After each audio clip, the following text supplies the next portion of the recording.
आज recipe non-veg उपर करवा चिकेन कषा। चलते भिडियो स्टार्ट करवा।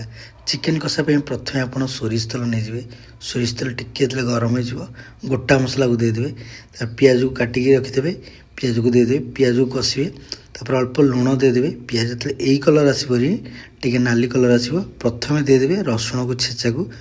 आज चिकेन कषा टाइम गोटे नुआ आइडिया जुटिला मुंड को देखूँ मो प्रोसेस आपड़ भी ट्राए करेंगे आ गरम पानी कराया पड़ोनी।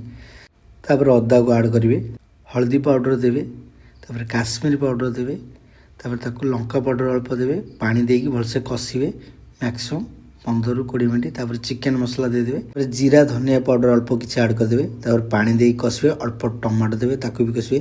प्रथम आप आलू को देदेवे कहीं मुझे आलू को भाजी नदेली आलू को टे देकी कषिए तापर देदेवे चिकेन को बहुत समय मैक्सिमम 45 मिनट कषिए तापर पानी टे दे कषिए तार फाइनल आम रेडी होगला चिकेन कषा अल्प गरम मसला तापर धनिया पत्र किसी ऐड करेंगे। रोची नेक्स्ट वीडियो देखा। Thank you.